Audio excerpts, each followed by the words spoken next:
Bonjour. Aujourd'hui dans Maths Univers nous allons aborder la question suivante. Quels sont les différents outils mathématiques pour dénombrer des ensembles?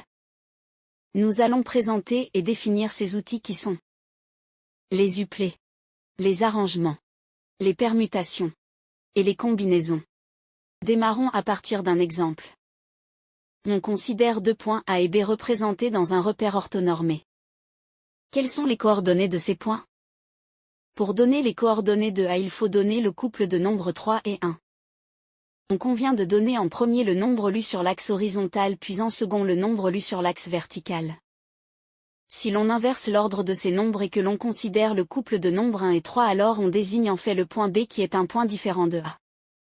Nous pouvons retenir de cet exemple que pour les couples de nombres l'ordre est important. Le couple 3 et 1 est différent du couple 1 et 3. Dans l'espace, il faut utiliser cette fois 3 coordonnées pour pouvoir placer un point. On utilise dans ce cas des triplets de nombres. De même que dans le plan, il est clair que si l'on change l'ordre des nombres dans un triplet on obtient un point différent. Comme pour les couples, l'ordre des composantes du triplet est important de sorte que par exemple, le triplet 1, 2 et 3 est différent du triplet 1, 3 et 2. Introduisons à présent quelques notations mathématiques. Le couple de nombres 1 et 2 est constitué de deux nombres entiers. On peut dire qu'il appartient au produit de l'ensemble des entiers naturels par lui-même. Dire que le couple de nombres 1 et 2 appartient à n fois n signifie simplement que 1 est un entier naturel et que 2 est un entier naturel.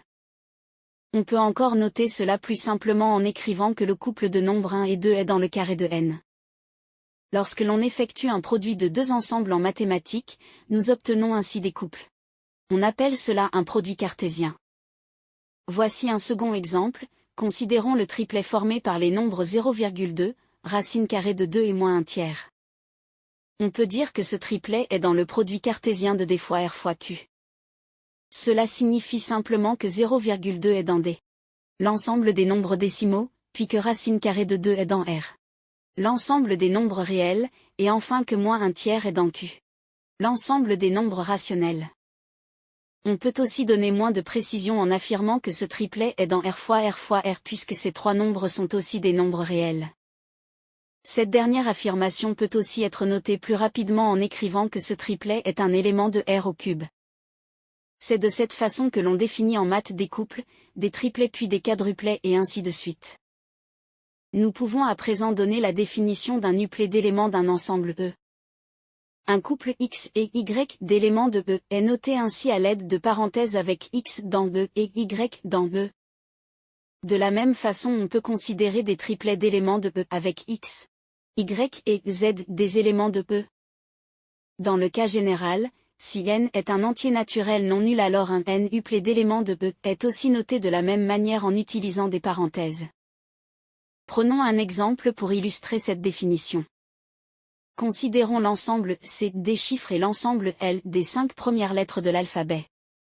Pour désigner un ensemble en mathématiques, on utilise des accolades au lieu des parenthèses. Lorsque l'on donne un ensemble, l'ordre des éléments ne nous intéresse pas. Voici par exemple l'ensemble des chiffres 1, 2 et 3 qui est écrit de différentes manières. Il s'agit bien du même ensemble, peu importe l'ordre dans lequel on cite ces éléments. Demandons-nous à présent. Combien y a-t-il d'éléments dans le produit cartésien de L par C? Ces éléments sont des couples de la forme X et Y. Il y a 5 possibilités pour choisir X.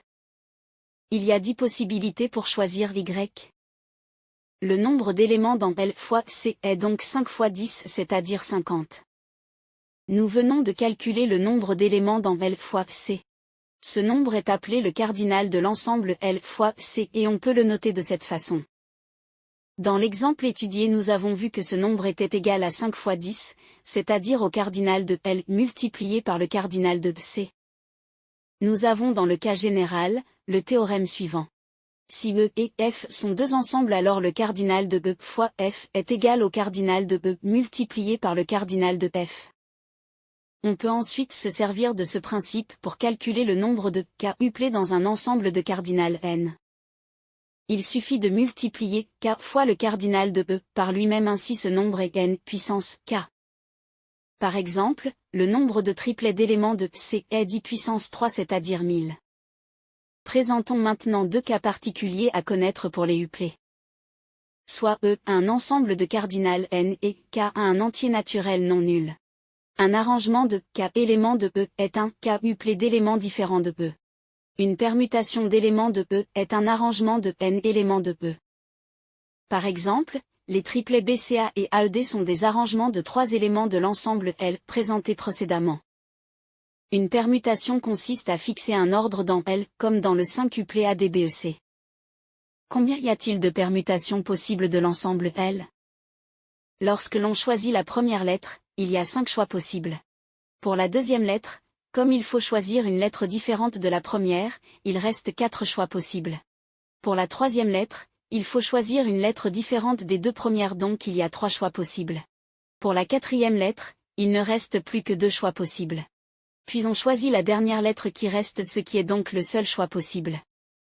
Lorsque l'on multiplie toutes ces possibilités, on trouve ainsi qu'il existe 120 permutations de L possibles. Ce calcul qui consiste à multiplier tous les entiers naturels non nuls jusqu'à 5 est noté en utilisant un point d'exclamation et il est appelé 5 factoriel. Dans le cas général, nous pouvons ainsi énoncer la propriété suivante. Le nombre de permutations d'un ensemble de cardinal n est n factoriel. Qu'en est-il pour les arrangements? Combien y a-t-il d'arrangements de 3 éléments dans l'ensemble L? Pour donner un arrangement de 3 éléments, il nous faut choisir le premier de ces éléments, il y a 5 choix possibles. Pour choisir l'élément suivant, il y a 7 fois 4 choix possibles. Enfin, on choisit le troisième et dernier élément et il y a 3 choix possibles. On compte en tout 7 fois 60 possibilités. On peut noter ce nombre de cette façon en disant qu'il s'agit de la factorielle à 3 facteurs de 5. Combien y a-t-il d'arrangements de cet élément de L?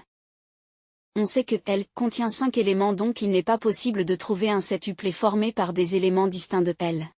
Ainsi ce nombre est 0. On peut remarquer que 0 correspond toujours à la factorielle à 7 facteurs de 5. Car si l'on continue de multiplier par l'entier précédent 7 fois de suite, on sera amené à multiplier par 0. Nous pouvons maintenant énoncer la règle que nous venons d'apprendre. Si n est un entier naturel et k un entier naturel non nul, alors la factorielle à k facteur de n est le produit de tous les entiers relatifs compris entre n moins k plus 1 et n.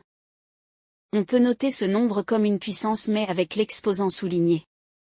Soit E, un ensemble de cardinal n et k un entier naturel non nul. Le nombre d'arrangements de k éléments de E est égal à la factorielle à k facteur de n. Il nous reste à définir un dernier outil mathématique pour dénombrer des ensembles. La combinaison.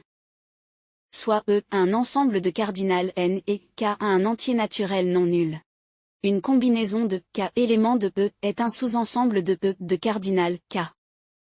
Par exemple, si l'on cherche un sous-ensemble à 3 éléments de l'ensemble des chiffres C, il faut que l'on cite 3 chiffres différents entre des accolades, ainsi le sous-ensemble 1, 2, 3 est bien une combinaison de 3 éléments de C. Combien y a-t-il de combinaisons de 3 éléments de C? Recherchons par exemple tous les arrangements à 3 éléments composés des chiffres 1, 2, 3. On constate qu'il y en a 6 puisqu'il y a 6 façons de permuter ces chiffres. Pour chaque combinaison de 3 éléments, on peut trouver 3 factoriels arrangements possibles de ces éléments. Il y a donc 6 fois plus d'arrangements à 3 éléments que de combinaisons à 3 éléments. Le nombre cherché de combinaisons à 3 éléments de C est ainsi égal au nombre d'arrangements à 3 éléments de C divisé par 6. C'est-à-dire le quotient de la factorielle de 10 à 3 facteurs par la factorielle de 3. Ce calcul nous donne ici 10 fois 3 fois 4 puissance 20. L'étude de cet exemple nous permet d'énoncer une propriété sur les combinaisons. Soit E, un ensemble de cardinal n et k un entier naturel non nul. Le nombre de combinaisons de k éléments de E est égal à la factorielle à k facteur de n divisé par la factorielle de k. On remarque que l'on peut multiplier cette fraction en haut et en bas par la factorielle de n moins k. On obtient alors la fraction suivante qui n'utilise que la notation factorielle classique. On note ce nombre de cette façon avec n en haut et k en bas dans des parenthèses. Et on appelle ce nombre k parmi n. Pour terminer cette vidéo, étudions une application concrète de ces connaissances. On considère un groupe de 10 personnes. Et on veut donner à chaque personne un dossard avec un chiffre différent inscrit dessus. Combien y a-t-il de possibilités pour distribuer les dossards? Pour cette question il faut compter des permutations. La réponse est 10 factorielle, c'est-à-dire 3 628 800. Si l'on souhaite maintenant former des équipes de 3 personnes pour un jeu, combien d'équipes peut-on former? Cette fois il faut compter des combinaisons. La réponse est donc 3 parmi 10 qui donne 120. On veut maintenant former des équipes de 3 personnes pour un triathlon en désignant un rôle à chacun des 3 membres. Combien d'équipes peut-on former? Ici un ordre est nécessaire dans la formation de l'équipe, donc il faut compter des arrangements. Le nombre d'équipes possibles est égal à la factorielle à 3 facteurs de 10 qui vaut 720. C'est tout pour cette vidéo chers auditeurs. À bientôt.